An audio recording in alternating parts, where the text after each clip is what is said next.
Selamat bertemu kembali dalam pembelajaran jarak jauh SMP Negeri 4 Langkirmo. Bagaimana kabar kalian? Semoga tetap sehat. Di masa pandemi ini, sangat penting kita menjaga kesehatan. Ingat, jaga jarak, menggunakan masker jika keluar rumah, dan sering-seringlah mencuci tangan.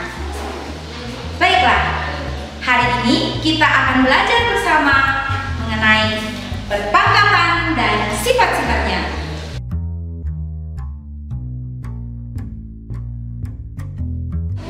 Tentu saja siswa-siswi masih ingat apa itu bilangan berpangkat?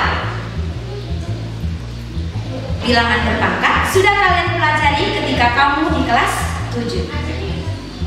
Betul, bilangan berpangkat merupakan bentuk sederhana dari perkalian berulang suatu bilangan. Selanjutnya, bilangan berpangkat disebut perpangkatan. Kita ambil contoh. 3 pangkat 4. 3 pangkat 4 jika dituliskan akan menjadi 3 dikali 3 dikali 3 dikali 3. Ingat, 3-nya sebanyak 4. Contoh lain, 5 pangkat 6. 5 pangkat 6 bisa kalian tulis sebagai 5 dikali 5 dikali 5 dikali 5 dikali 5. 5-nya sebanyak 6. Tentunya menjadi tidak sederhana jika kalian menulis seperti yang di sebelah kanan. Itulah gunanya belajar bilangan berpangkat, sehingga bilangan yang panjang akan menjadi lebih sederhana ketika kamu menuliskan dalam bentuk perpangkatan. Selanjutnya, jika kamu diberikan A berpangkat N, maka akan ditulis sebagai A dikali A dikali A dikali A, di mana A sebanyak N. Kita lanjut.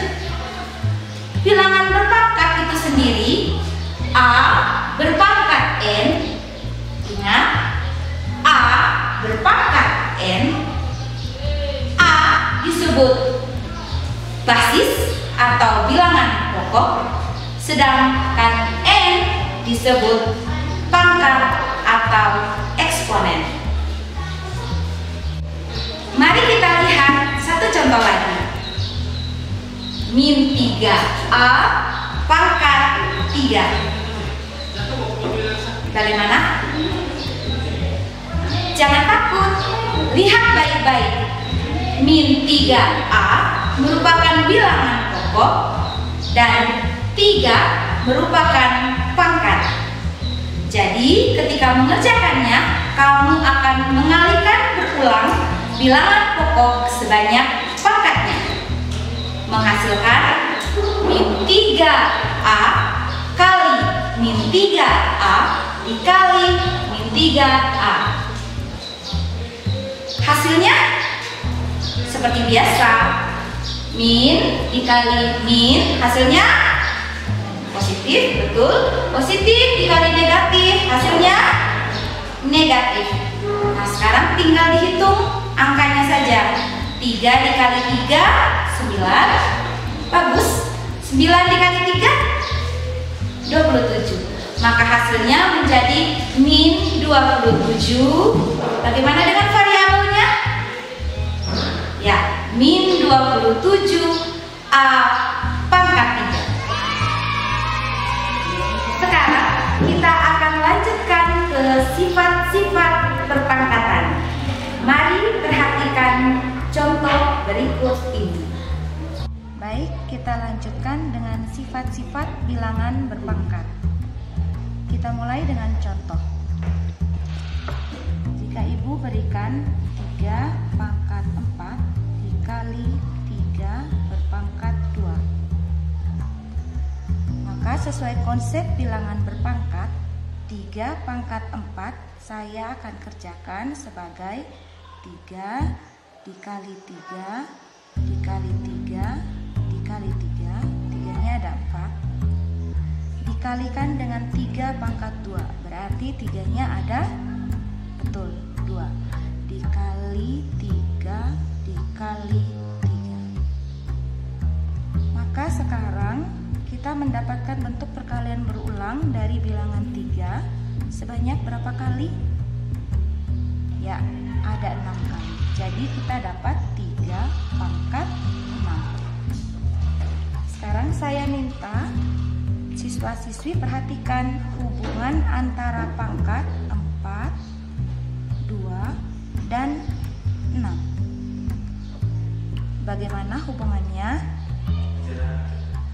Betul, hubungannya ternyata 4 ditambah 2 hasilnya 6. Sehingga kalau saya tulis dengan mudah bisa 3 pangkat 4 dikali 3 berpangkat 2 bisa saya kerjakan sebagai 3 berpangkat 4 ditambah 2. Hasilnya sama dengan 3 pangkat 6. Dengan demikian kita akan mendapatkan sifat jika ada bilangan A pangkat N dikalikan A berpangkat N.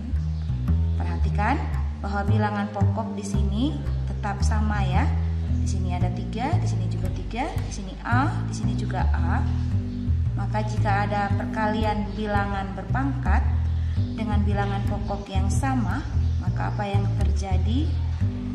Pangkatnya kita jumlahkan. Jadi hasilnya A berpangkat N ditambah N.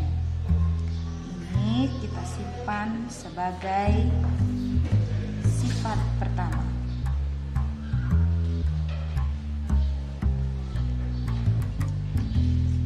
Baik, kita lanjutkan ke sifat berikutnya.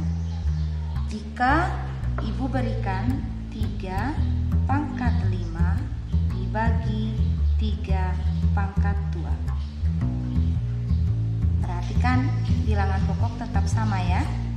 Maka kita kerjakan sebagai 3 pangkat 5, 3 dikalikan sebanyak, betul, 5 kali. 4, 5, lalu saya bagi dengan 3 dikali 3. Nah, kalau kita dapat bentuk seperti ini, ingat kembali penyederhanaan. Kita mulai dari belakang, saya bisa coret 3 yang di bawah ini dengan yang 1 di atas. Coret lagi. Ya, maka itu akan dibilang sebagai habis ya. Kemudian sisanya kita akan dapat 3 pangkat 3. 1, 2, 3. 3 pangkat 3. Nah, seperti sifat yang sebelumnya tadi, kita sekarang akan melihat hubungan pangkat 5, 2, dan 3.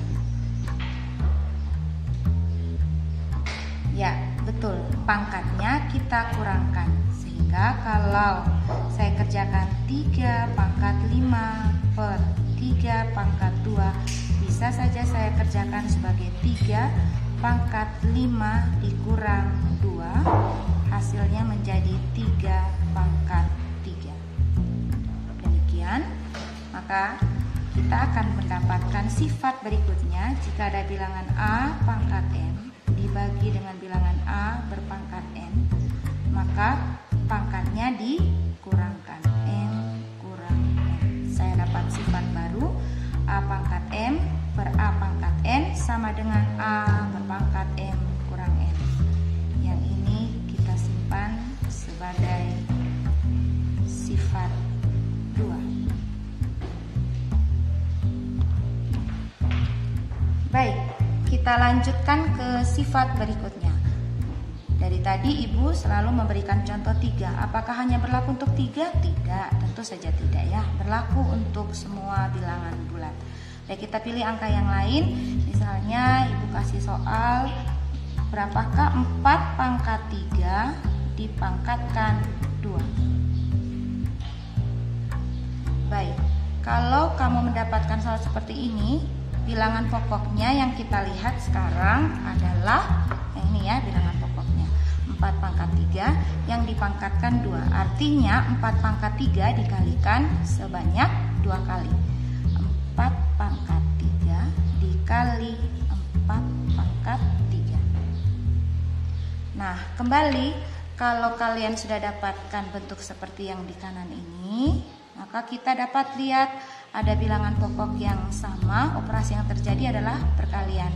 Ingat kembali sifat yang keberapa? Sifat pertama ya. Ini sifat pertama. Kalau bilangan pokok sama dikalikan, maka pangkatnya dijumlahkan. Maka yang ini hasilnya akan kita peroleh sebagai 4 pangkat 3 ditambah 3. Hasilnya 4 pangkat 6. Betul. Nah, sekarang kita lihat hubungannya. Mungkin bisa kita temukan sifat baru yang lebih mudah. Baik, kita lihat hubungan pangkatnya ini. Ada pangkat 3 dengan 2 dan 6. Benar, ternyata pangkatnya kita kalikan. Betul. Maka saya dapat sifat, kalau saya ada 4 pangkat 3 dipangkatkan 2, lebih mudahnya kita kerja sebagai 4 pangkat 3 dikali 2, karena hubungan yang di atas itu tadi ya. Jadinya 4 pangkat 6 ya, sehingga kita dapat sifat jika ada bilangan A dipangkatkan M kemudian dipangkatkan N, berarti pangkatnya dikalikan. A pangkat M dikali N. Ini menjadi sifat ketiga. Baik, sifat 1, sifat 2, dan sifat 3 ini penting sekali dalam menyelesaikan soal-soal atau masalah-masalah terkait perpangkatan. Ada juga sifat tambahan lainnya yang tidak kalah penting. Contoh misalnya ibu tanyakan, berapakah nilai 5 berpangkat 0?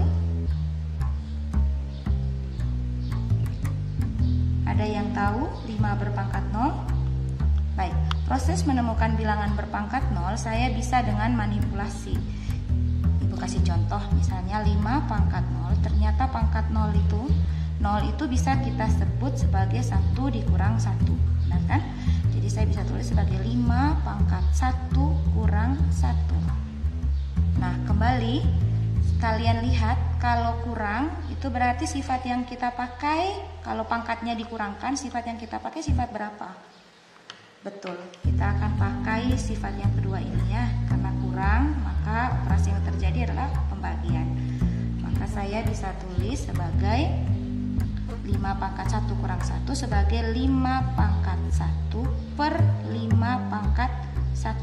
Baik, perlu kalian ingat bahwa pangkat 1 di sini tidak perlu ditulis. Yang ini ya, tidak perlu ditulis, maka bisa ditulis sebagai 5 per 5 saja. 5 per 5 sesuai aturan matematis, kita bisa sederhanakan. Ini dicoret, hasilnya berapa? Betul sekali, hasilnya 1. Menarik ya, kita coba lagi.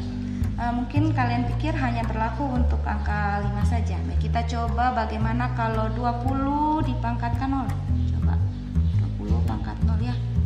Kita bikin jadi 20 pangkat 1 kurang 1. Sekarang 20 pangkat 1 kurang 1, ya 20 pangkat 1 per 20 pangkat 1. Ingat tadi pangkat 1 tidak ditulis. Jadi 20 per 20. Nah, sederhanakan jadi berapa? Betul, jadinya 1. Sekarang, bisakah kamu menarik kesimpulan? Oke, kita bisa tarik kesimpulan. Tulis di sini saja ya. Tarik kesimpulan dari kejadian ini. Jadi kalau ada bilangan A berpangkat 0, hasilnya berapa? 1. Betul. Kalau ada 100 dipangkatkan 0, hasilnya 1. Setengah dipangkatkan 0, hasilnya juga 1. Jadi bilangan apa saja dipangkatkan 0, hasilnya 1. Nah, sekarang Ibu lanjutkan lagi 1. Oh iya, perlu kalian ingat lagi ya, kecuali 0 pangkat 0 ya, diingat. Kecuali 0 pangkat 0. 0 pangkat 0 itu tidak terdefinisi. Oke. Sekarang kita lanjutkan sifat yang lainnya. Satu lagi, yaitu bagaimana kalau 5 pangkat min 1 nih. Nah, dari tadi kan pangkatnya ini positif, yang ini juga positif, yang ini 0. Tadi kita sudah tahu pangkat 0 itu hasilnya 1. Sekarang bagaimana kalau pangkatnya bilangan negatif? Kita coba saja 5 pangkat min 1. Kita coba 5 pangkat min 1. Nah, 5 pangkat min 1 itu, min 1 itu kalau kita manipulasi bisa sebagai 0 dikurangi 1, benar? Ya, kita jadi bisa bikin jadi 5 pangkat 0 kurang 1. Nah, 5 pangkat 0 kurang 1 itu berarti pengurangan tadi kembali sifat 2 ya. Jadinya 5 pangkat 0 per 5. Oke, 5 pangkat 0 per 5. Nah, berapa 5 pangkat 0? 1 per 5. Sudah lihat hubungannya? Coba kalian lihat hubungannya ini. Lihat ya, di sini pangkatnya, di sini ada angka 1 yang tidak ditulis ya. 5 pangkat 1 itu sama juga dengan 5, tulis saja 5. Nah, ternyata pangkatnya berubah ya. Sekarang kita lanjut lagi. Coba lagi. Coba kalau 3 pangkat min 2. Nah, kita bisa tulis sebagai 3 pangkat 0 kurang 2. Oke, lebih cepat. 3 pangkat 0 per 3 pangkat 2. Betul. 3 pangkat 0 per 3 pangkat 2. Nah, 3 pangkat 0 berapa? 1 per 3 berpangkat 2. Oke. Perhatikan hubungannya. Ini, perhatikan. Nah, pangkatnya di sini dari negatif jadi positif. Dari sini negatif jadi positif. Atau sebaliknya. Maka bisa ambil kesimpulan kalau ada bilangan A berpangkat negatif N, hasilnya sama dengan 1 per A pangkat N. Menjadi sifat kelima. Nah, pangkat negatif menjadi pangkat positif, berpindah tempatnya. Pangkat negatif dari pembilang pindah ke penyebut, pangkatnya menjadi positif. Baik. Itu beberapa sifat untuk kebilangan berpangkat. Sifat-sifat perpangkatan itu ada sifat kali, menjadi pangkatnya dijumlahkan, bagi, pangkatnya dikurangkan, pangkat dipangkatkan, yang ini namanya sifat pangkat dipangkatkan, A pangkat N dipangkatkan N, jadi A pangkat M kali N, menjadi kali. Ada bilangan berpangkat 0 dan bilangan berpangkat negatif. Kesemuanya ini masih dengan model bilangan pokoknya sama ya, sama bilangan pokoknya. Pada pertemuan berikutnya nanti kita akan bahas bagaimana sifat-sifat bilangan berpangkat kalau bilangan pokoknya tidak sama. Nah, sekarang coba kita lihat latihan soal. Sedikit latihan soal ya. Mari kita lihat bersama contoh 1. Ada 2 pangkat 3 dipangkatkan 3 dibagi 2 pangkat 5 dikali 2. Oke, jangan panik, bentuknya seperti itu, jangan panik. Ingat bentuk yang ditampilkan oleh bilangan berpangkat. Baik, kita mulai dari pembilang. Pembilangnya ini ada pangkat kemudian dipangkatkan, artinya yang kamu kerjakan adalah kali. 2 pangkat 3 dikali 3 per, yang di bawah ini penyebutnya itu adalah operasi perkalian pada bilangan berpangkat. Berarti ingat sifat 1 tadi ya. Pangkatnya dijumlahkan. Yang di sini pangkatnya berapa ya di sini? Di sini pangkatnya 1. Jadi 2 pangkat 5 ditambah 1. Kenapa jadi tambah yang ini? Karena ini operasi perkalian. Yang ini jadi kali karena ini operasi pangkat dipangkatkan. Beda sifat ya. Nah, sekarang di pembilangnya 2 pangkat 3 dikali 3 menjadi 2 pangkat 9 per yang penyebutnya jadi 2 pangkat 6. Maka selanjutnya ini pembagian bilangan berpangkat dengan bilangan pokok yang sama-sama 2 di pembilang 2 di penyebut 2. Jadi pangkatnya tinggal dikurangkan 2 pangkat 9 dikurang 6, hasilnya menjadi 2 per pangkat 3 ya. Selesai. Baik, sekarang kita lanjutkan ke contoh 2. Coba lihat, kalau dari tadi ada angka, sekarang bagaimana kalau variabel? Sama saja ya. Siswa-siswiku terkasih, kerjanya tetap sama. Ingat saja sifat-sifat bilangan berpangkat yang sudah diajarkan tadi. Jadi kalau ada A pangkat 5 kali A pangkat min 2 dibagi A pangkat 3. Lihat, bilangan pokoknya sudah sama. Ada operasi kali, ada operasi bagi. Ingat, kalau operasi kali pangkatnya dijumlahkan, betul. Dan kalau operasi bagi pangkatnya ya, betul sekali, dikurangkan. Jadi sekarang saya kerja sebagai A pangkat, yang ini karena operasi kali jadi pangkatnya dijumlahkan 5 tambah, ini pangkatnya dijumlahkan tambah negatif 2. Lalu karena operasi bagi berarti saya harus kurangkan dengan 3. Maka saya akan peroleh A pangkat, ini ada operasi yang berdekatannya, tambah negatif berarti menjadi kurang, betul. 5 kurang 2 kurang 3. Berapa hasilnya? Menjadi A pangkat 5 kurang 2 3. 3 dikurangi 3 0. Betul, 0. Jadi sekarang bilangan berpangkat 0, ingat tadi sifat berapa? Sifat 4 ya. Bilangan berpangkat 0 hasilnya adalah 1. Selesai. Demikian contoh penyelesaian Demikianlah pembelajaran kita hari ini tentang berpangkatan dan sifat-sifatnya. Jika kamu masih merasa kesulitan memahami materi ini, silakan lihat kembali dan kerjakan LKPD 2 dan LKPD 3. Niscaya dengan mengerjakannya kalian akan lebih memahami materi ini. Ingat, tidak ada gunung yang tidak dapat didaki. Belajarlah lebih sering dan berlatihlah lebih sering lagi. Dalam matematika itu tidak ada yang tidak mungkin, dan matematika itu menyenangkan. Sampai jumpa.